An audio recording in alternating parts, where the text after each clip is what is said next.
Good afternoon. Sean here from Mountains Garage. It's Sunday afternoon. Killing a little bit of time in the shop. Getting ready for this week. I had a thought. You ever set up a still camera? You know, like somebody's doing a project. And they set the camera up and it takes a picture every so often. Kind of like when you do a snowstorm and the flakes keep accumulating. Well, every time I shoot a video, I look in the background and the snowflakes, they keep piling up because stuff just keeps showing up. I have a thing for carburetors, dual carburetors. I think I've mentioned it before. Everything should have a pair of Hollies. In some instances, you have to run the formerly Carter, now Edelbrock style, due to the space limitations. Like I have a couple small block Chevy manifolds that you really don't have a choice without doing some serious work. So I was cruising on eBay one night and there was a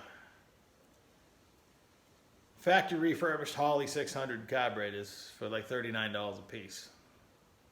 The ad looked exactly like, a commercial ad. It's worth a shot. I mean, your money's guaranteed. Both Facebook and, both PayPal and eBay guarantee your money back. So I got my money back. It was a scam. I bought 6 of them. Oh well, nothing ventured, nothing gained. So then I bought a few used ones. I won an auction for a pair of 600 Hollies. They looked pretty good in the pictures. The guy packed them in a thin cardboard box that looked like a coffee maker came in with nothing separating them in the box. And it came from New York somewhere via FedEx. What do you think they looked like when I took the box, what was left of it, took the box cover off? There was nothing left. So I'm in the process of getting my money back there too. But I did get a few others and I'll show you. You can buy new ones, but what's the fun in that? I'd rather have, hopefully less money into the old ones. I don't know why I'm in this nostalgic kick. I'm going to show you some of the stuff I'm doing because brief history again. I started with big block Chevy. My first car had one. I put one in my second car, and I subsequently put one in everything I owned for like 20, 30 years. I don't know how long. And then kind of transitioned into the LS.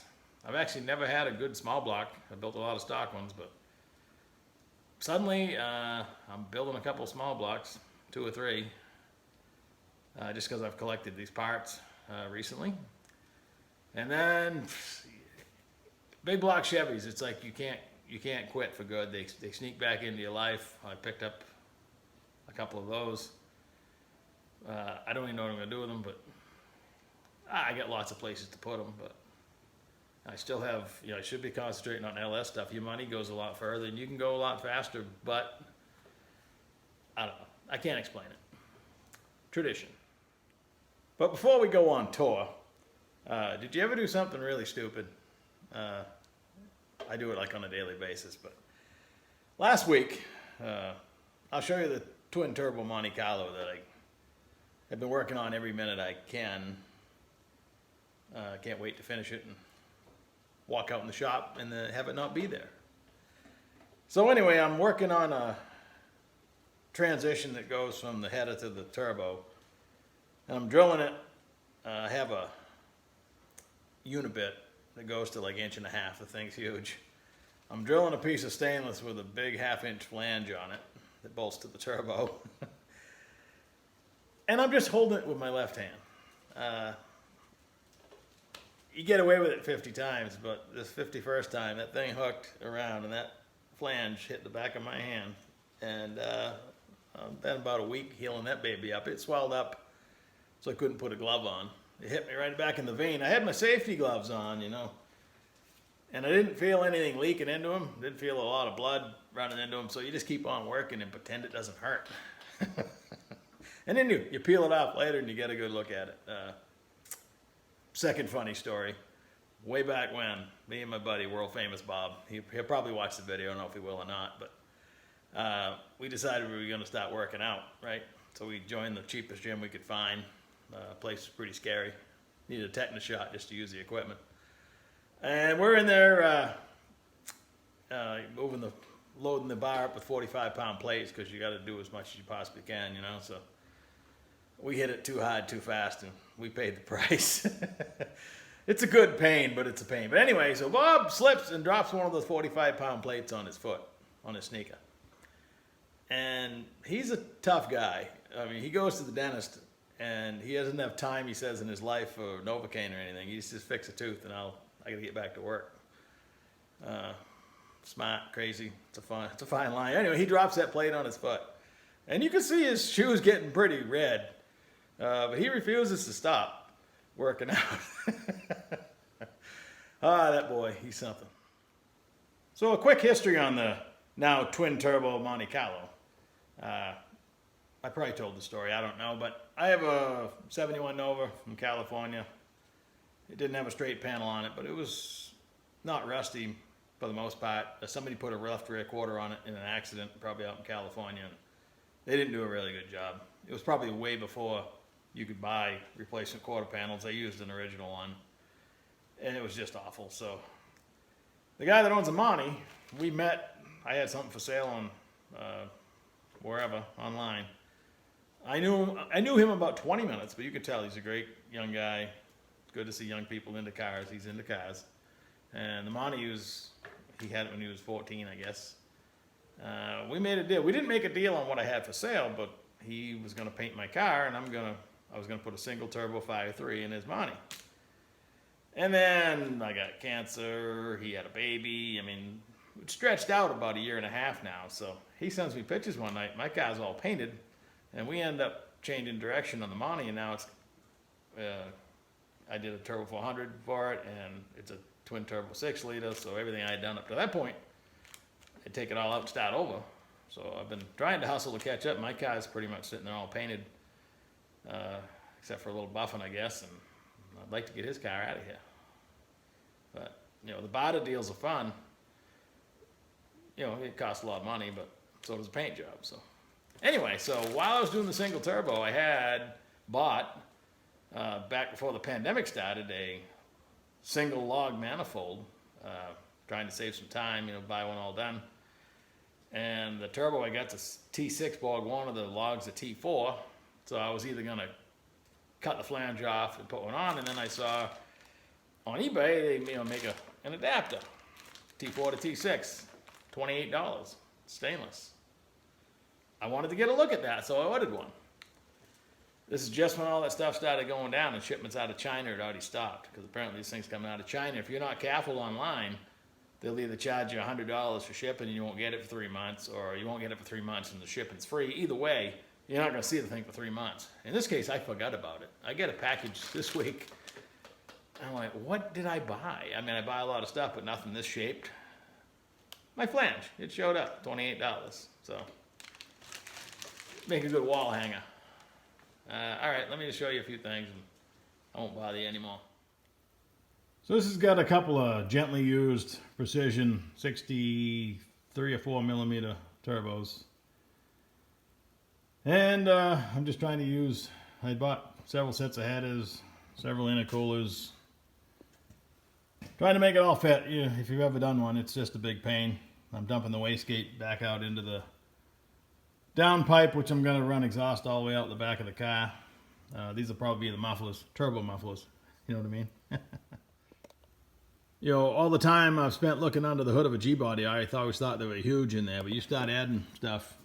This is the hard way to do it, in my opinion. I'd rather, like the Novas, you take everything off and build all your turbo setup and then make the front end fit back on instead of the opposite. But that downpipe's, you know, gonna go all the way down the back. And now I got to do that side this week. So hopefully, if next time I shoot this video, I'll be looking at a pair of turbos mounted up. We'll see. So let's go on a tour of small blocks. This is a ZZ 383. It was in a boat, a ski boat of some sort, and had some kind of fuel injection problem. It looked like it ran kind of rich for a while, but factory rated at about 450, I think. I got just the rotating assembly in the block. I got the lifters and stuff to hold the cam in, but no cam. I actually found a Lingenfelter roller cam looks pretty healthy. That I paid $75 for. I'm pretty happy about that. I don't usually talk money stuff, but sometimes it just rolls off your tongue. I'm pretty happy buying a roller cam for $75 delivered. So sometimes, you know, the price slips out. No big deal. This soon became a horizontal storage device. Well, you know. This static display you've probably seen in the background in many videos. Goofing around one day, I threw all these parts on it. I probably only had it for 4 months. The Block and Heads, a buddy of mine called me and said he was cleaning out his shop. He had this motor, no camshaft, 4-bolt block, 010 block. $50 with the engine stand. Get it out of here. So I went and grabbed it. And then I had done a job for another guy, and we were sitting there talking when I dropped it off at his shop. And he had this ancient, I believe it's an Offenhauser, low-rise dual quad with these old Carters on it, which I haven't even identified yet because I obviously need to rebuild all this stuff. But my plan for this one, I mean, the static display takes up too much space, but it makes me happy when I walk by it.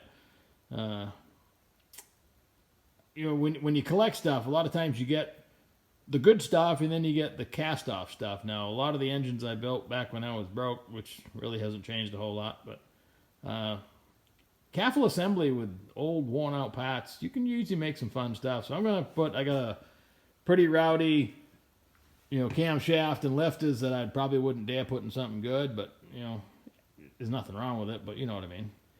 And so I got some old pistons, and I'm just going to build an engine out of junk and put it in one of my rat trucks I'm building and actually enjoy it. Usually it surprises you how good some of the stuff will run that you don't have a lot of money in it. And the thrill factor comes from you built this out of junk and it runs so good and it lasts and lasts and lasts. So we'll see. This is a 2-bolt 400 block. It's going to be a 377. I think I mentioned it. Also on my favorite engine stand. Once you get the hand rotator, I mean, this is a Chinese imported engine stand, but once you start turning the crank, flip the engine over, it's tough to go back to the old ones. I got a lot of the old style ones where you muscle it around. The old hand crank is nice. Anyway, this block was a little bit too tight, so I sent this and the rotating assembly to Ryan at Performance Solutions in Pittston, Maine. And he honed it out for me and balanced the lower end and brought it back this week, which is awesome. And this motor is going to get all the good stuff. All brand new. The only thing used is actually this morning I just picked up a Comp Cams hydraulic roller and lifter setup, gently used, that would typically be unaffordable, but got a good deal on it, of course. So instead of trying to break in and run a flat tappet cam, which I'm not too thrilled about these days, it'll have a nice roller in it. Should be pretty good. And this is going to get the nice Offenhauser dual quad intake that I have, low rise, and 2 brand new Edelbrock 500s. Low rise, again, I don't know what I'm putting in yet. Street rod of some sort, or maybe the Nova that just got painted, I'm not sure. But this is going to be a nice motor. Complete opposite of the other one. In this case, I'm not sure why I'm filming a trash bag, but in the trash bag is a 4-bolt 400 block that I also sent to Ryan at Performance Solutions in Pittston, Maine. And I had him bore it out to accept a all-forged 421 rotating assembly I bought. Now, I just showed you a motor I'm going to build out of junk. The 377's all brand new stuff for the most part, and this one's going to be middle of the road because the rotating assembly is all balanced, all complete. It was run for about a year, and I'm going to clean it all up. So let's call this one middle of the road, but it's going to be pretty rowdy. It's got a big, solid roller cam, getting forged crank, H-beam rods, forged pistons. It's going to be pretty rowdy. I would think with the proper head, this should make, I don't know, I want to guess, but I see him online making $650. So for a small block, that's pretty good. This 350 Chevy is not mine. I have to assemble it for somebody else. It's not mine because I'm a fool. This engine was for sale for weeks, literally 10 minutes from my house. Now with the pandemic, I try not to go out and meet a lot of people. So my buddy went and bought this thing for cheap money. It's got Brodex heads, which by themselves are $2,000. It spun a rod bearing and broke one rocker arm. That's why it's here. It had a pretty decent cam in it, single plane intake. For what he paid, this thing's a deal. And if it wasn't for, I don't know, whatever you want to call it, it hurt a lot knowing I missed out on it. I'm glad he got it because he's a friend of mine. You know how that goes. But now I have to put it together. So it hurts even more. I keep looking at all this stuff. I don't know if you caught that sneeze. I had to shut the camera off for a second. Yeah, I'm going to assemble it for him and should make a good motor. And finally, another static display at the moment. This is one of 3 big blocks I picked up. I picked up a 366 just because it has a steel crank and some actually pretty decent 3/8 rods. And you know, fuel was cheap, so I couldn't resist. I went and bought a 2-bolt 454 block and the whole stock motor, but basically just wanted the block because, as I mentioned, that's pretty much all you can use if you're going to build a decent motor. And then this is a worn-out 402 396, but it's just in 70, 71, and 72. The factory made them 30 over. So it's a 72 402. So it's, you know, the dawn of emissions. They changed the rating on it. Probably gonna fix it just the way it is. Wise money is to build the 454 if you're gonna put it in something. Putting money into a 396 is, you do it because it's just cool. And the tunnel ram doesn't really fit on it. Well, it fits, but doesn't fit the whole thing. I'm thinking of making it look all stock, and who knows.